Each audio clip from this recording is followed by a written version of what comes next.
అలానే మిస్సెస్ రావు మాజీ మంత్రి ప్రస్తుత బీజేపీ నాయకుడు ఆదినారాయణ రెడ్డి గారు సంచలనమైనటువంటి అంశాలను తెర మీదకు తీసుకొచ్చారు. వైఎస్ఆర్ కాంగ్రెస్ పార్టీ అనేది ఒక డైనోసారు, దాంట్లో కొనసాగేటువంటి వాళ్ళు బికారులు అని చెప్పి చెప్తూ ఉన్నారు. ఆ పార్టీ పని అయిపోయింది, అందుకే విజయసాయి రెడ్డి గారికి అర్థమయ్యి ఆ పార్టీ నుంచి బయటకు వచ్చారు అనేది ఆయన అభిప్రాయం. ఆ సందర్భంగా వాడినటువంటి టెర్మినాలజీ డైనోసార్, అలాగే ఆ పార్టీలో ఉన్నటువంటి బికార్లు అని అన్నారు. ఈ సందర్భంగా ఒక సంఘటన ఆయన గుర్తు చేశారు.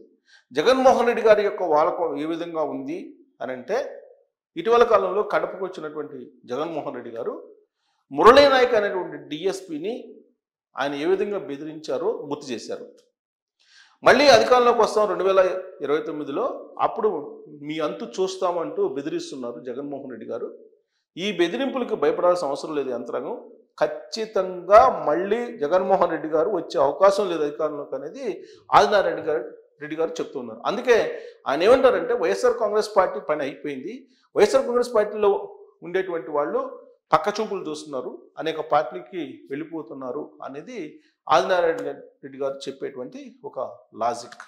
ఈ సందర్భంగా వివేకానంద రెడ్డి మర్డర్ కేసుని ప్రస్తావించారు. వివేకానంద రెడ్డి మర్డర్ కేసుకు సంబంధించి ఫస్ట్ నుంచి ఆదినారాయణ రెడ్డి మీద బురద జల్లేటువంటి ప్రయత్నం వైఎస్ఆర్ కాంగ్రెస్ పార్టీ చేస్తుంది. 2019 ఎన్నికలకు ముందు వివేకానంద రెడ్డి గారి మర్డర్ జరిగింది.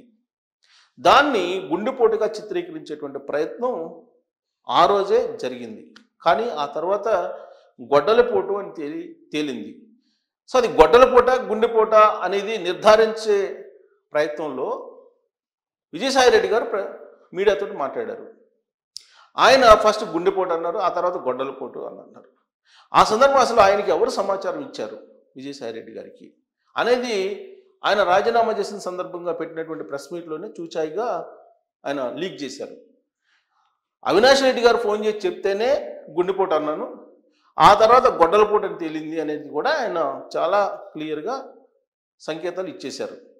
అంటే దీన్ని బట్టి వివేకానంద రెడ్డి మర్డర్ కేసులో ఎవరున్నారు, సూత్రధారి, కర్త కర్మ క్రియ ఎవరంటే విజయసాయి రెడ్డి గారి మాటల్లో అవినాష్ రెడ్డి గారు ఉన్నారు అనేది స్పష్టం అవుతుంది.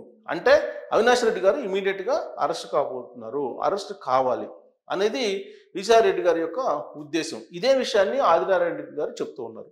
ఎందుకంటే ఆదినారాయణ రెడ్డి గారి మీద, బీటెక్ రవి మీద అనుమానాలు వ్యక్తం చేస్తూ ఆ రోజున వైఎస్ఆర్ కాంగ్రెస్ పార్టీ బురద జల్లింది. వివేకానంద రెడ్డి మర్డర్ జరగంగానే, ఈ మర్డర్ని బయటకు రాగానే ఇది తెలుగుదేశం పార్టీ వాళ్ళు చేసినటువంటి పని అని చెప్పి ఒక ప్రచారం తీసుకెళ్లారు ప్రజల్లోకి.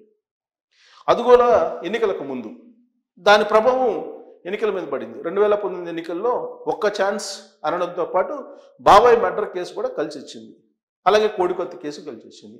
దాంతో జగన్మోహన్ రెడ్డి గారు అప్రతాప్తంగా 151 మంది ఎమ్మెల్యేలతోటి ముఖ్యమంత్రి అయ్యారు. సీన్ కట్ చేస్తే 24 వరకు ఆంధ్రప్రదేశ్ ఏమైందో అందరికీ తెలుసు.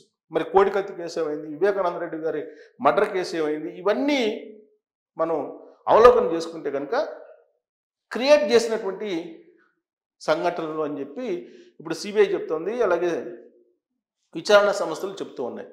గూగుల్ టేక్అవుట్ ద్వారా భాస్కర్ రెడ్డి, అలాగే భాస్కర్ రెడ్డి కుమారుడు అవినాష్ రెడ్డి ఈ వివేకానంద రెడ్డి మర్డర్ కేసులో సూత్రధారులు ఉన్నారని చెప్పేసి ఛార్జ్షీట్లో పొందుపరిచారు.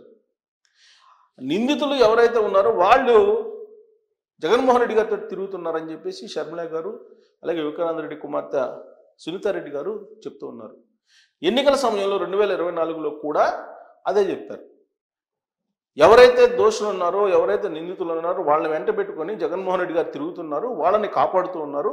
కాబట్టి ప్రజాక్షేత్రంలో న్యాయం కోరుతున్నామని చెప్పి కొంగుబట్టి అక్కడ ఉన్నటువంటి ఓటర్లను అడిగారు జగన్మోహన్ రెడ్డి గారి చెల్లెళ్ళు ఇద్దరు కూడా. దాంతో జగన్మోహన్ రెడ్డి గారు అధికారాన్ని కోల్పోయారు, దారుణంగా 11 స్థానాలకి పరిమితం అయ్యారు. కానీ వివేకానంద రెడ్డి గారి మర్డరు ఎవరు చేశారు అనేది సిబిఐ ఛార్జ్షీట్లో వేసినప్పటికి కూడా ఇదంతా కావాలని తమపైన వేస్తున్నారు అనేది అవినాష్ రెడ్డి గారు చెప్తూ ఉన్నారు. సిబిఐ పక్కదోవ పట్టిస్తున్న కేసునని కూడా చెప్తూ ఉన్నారు. ఏ పాపం తెలియనటువంటి చిన్నపిల్లాడు అవినాష్ రెడ్డి అని చెప్పి జగన్మోహన్ రెడ్డి గారు చెప్తున్నారు. ఇలాంటి సందర్భంలో వైఎస్ఆర్ కాంగ్రెస్ పార్టీకి రాజీనామా చేసినటువంటి విజయసాయి రెడ్డి గారు మీడియా దగ్గరికి వచ్చి చాలా క్లియర్గా వివేకానంద రెడ్డి గారి మర్డర్ కేసుకు సంబంధించినటువంటి క్లూస్ ఇచ్చేశారు. తాను అబద్ధం ఆడను, తాను ఎవరిని మోసం చేయను అని చెప్పి చెప్తూ ఆయన వివేకానంద రెడ్డి గారి మర్డర్ కేసు గురించి పరోక్షంగా కొన్ని క్లూస్ అయితే ఇచ్చేశారు. దీంతో వివేకానంద రెడ్డి గారి మర్డర్ కేసు ఇప్పుడు ఎటువైపు టర్న్ అవుతుంది అనేది ఒక చర్చ అయితే, ఆదినారాయణ రెడ్డి గారు ఇదే విషయాన్ని చెప్తూ విజయసాయి రెడ్డి గారే వివేకానంద రెడ్డి మర్డర్లో అవినాష్ రెడ్డి ఉన్నారని చెప్తున్నారు. ఇలాంటి సందర్భంలో జగన్మోహన్ రెడ్డి గారు జైలుకి వెళ్ళటం ఖాయము, తాడేపల్లి ప్యాలెస్కి తెలిసే ఆ మర్డర్ జరిగిందని చెప్పి ఆయన ఆరోపిస్తున్నారు. ఇప్పుడు అందుకే మునిగిపోయేటువంటి పడవ వైఎస్ఆర్ కాంగ్రెస్ పార్టీ. ఆ పార్టీలో ఎవరు మిగలరు. తెలుగుదేశం పార్టీకి కొంతమంది, బీజేపీకి కొంతమంది, జనసేనకి కొంతమంది వెళ్ళాలని ప్రయత్నం చేస్తున్నారు. అయినప్పటికీ ఆ పార్టీలో ఉండేటువంటి అవినీతి కోరులను మాత్రం బీజేపీ తీసుకోదు, మిగతా వాళ్ళని బీజేపీ తీసుకుంటుందనేటువంటి సంకేతాలను ఆదినారాయణ రెడ్డి గారు ఇవ్వడం జరిగింది. ఆ సందర్భంగా వాడినటువంటి టెర్మినాలజీ డైనోసార్, అలాగే ఇంకొకటి బిక్కార్లు. అంటే ఆ పార్టీని, ఆ పార్టీలో ఉన్నటువంటి వాళ్ళని ఆయన సంబోధించినటువంటి పదాలు అవి. సో అంటే కడప జిల్లా వేదికగా చేసుకొని ఆయన ఒక కీలకమైన లీడర్ ఆదినారాయణ రెడ్డి. కడపలో ఏం జరుగుతుంది కడప జిల్లాలో అనేది బాగా తెలిసినటువంటి లీడరు. ఆయన మీద అపవాదం మోపారు 2019 ఎన్నికలకు ముందు వివేకానంద రెడ్డి మర్డర్కి సంబంధించినటువంటి అంశం. ఆ తర్వాత విచారణ మొత్తం బయటకు వచ్చిన తర్వాత అసలు విషయం ఇప్పుడు తెలిసిపోయింది. సో విజయసాయి రెడ్డి గారు బయటకు వచ్చారంటే ఇక ఆ పార్టీ ఉండదు అనేది ఆదినారాయణ రెడ్డి గారు చెప్పేటువంటి లాజిక్. అయితే అమర్నాథ్ రెడ్డి గారు లాంటి వాళ్ళు ఏం చెప్తున్నారంటే పోయేవాళ్ళు పోయినందువల్ల పార్టీకి నష్టం లేదని చెప్పి ఆయన చెప్తుంటే, పేర్ని ఒక సందర్భంలో పార్టీ జగన్మోహన్ రెడ్డి అలాగే కార్యకర్త ఈ మధ్యలో ఎవరు ఉండరు లీడర్లు, ఇంక్లూడింగ్ పేర్ని నాని కూడా అని చెప్పి ఆయన ఒక లాజిక్ చెప్పారు. అంటే అధినాయకుడు క్యాడరే ఉంటుంది, మధ్యలో వాళ్ళు వస్తుంటారు పోతుంటారు, అదేం పెద్ద ఇష్యూ కాదు అని చెప్పి చెప్తున్నారు. దాన్నే ఇప్పుడు వైఎస్ఆర్ కాంగ్రెస్ పార్టీ వాళ్ళు ఇంప్లిమెంట్ చేస్తూ విజయసాయి రెడ్డి గారు లాంటి వాళ్ళు అనేక మంది వెళ్ళిపోయినప్పటికీ మళ్ళీ మేము 2029లో అధికారంలోకి వస్తామని చెప్పి చెప్తూ అధికారులను బట్టల్లో ఊడదీసి నడి రోడ్లో నిలబెడతామని చెప్పి వార్నింగ్ ఇస్తున్నారు. సప్త సముద్రాల అవతలు ఉన్నా కానీ తీసుకొచ్చి నిలబెట్టి శిక్షిస్తాము అని చెప్పి చెప్తున్నారు. బతికుంటే చంద్రబాబు నాయుడు గారిని మళ్ళీ మేము జైల్లో పెడతామని చెప్పి చెప్పినటువంటి విజయసాయి రెడ్డి గారు ఇప్పుడు ఆ పార్టీని వదిలిపెట్టి వైఎస్ఆర్ కాంగ్రెస్ పార్టీని ఇప్పుడు చంద్రబాబు నాయుడు గారు అద్భుతం, చంద్రబాబు నాయుడు గారు రిపబ్లిక్ డే సందర్భంగా పేరేడ్లో చూపించినటువంటి శకటం సూపర్ అని చెప్పి ప్రశంసిస్తూ ఉన్నటువంటి సిచ్యువేషన్ కనిపిస్తుంది.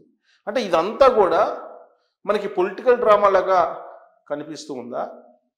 ఈ పొలిటికల్ డ్రామాలో విజయసాయి రెడ్డి గారు ఒక కొవ్వొట్టుగా మారి అటు బీజేపీని, తెలుగుదేశం పార్టీని, జనసేన కూటమిని దెబ్బతీసేటువంటి ప్రయత్నం చేస్తున్నారా? వివేకానంద రెడ్డి గారి మర్డర్ కేసుని ఈ సందర్భంగా బయటికి తీసుకొచ్చారంటే జగన్మోహన్ రెడ్డి గారిని క్లోజ్ చేయడానికైనా, లేదంటే అది కూడా ఒక డ్రమటిక్గా ఆయన మాట్లాడారా? ఎంతవరకు విజయసాయి రెడ్డి గారిని మాటలు నమ్మొచ్చు? ఆదినారాయణ రెడ్డి గారు చెప్పినట్టు డైనోసార్ అయినా వైఎస్ఆర్ కాంగ్రెస్ పార్టీ, దాంట్లో ఉన్నటువంటి వాళ్ళు బికార్లేనా అనే దాని మీద కామెంట్ రూపంలో మీ అభిప్రాయాన్ని తెలియజేయచ్చు. Thank you very much.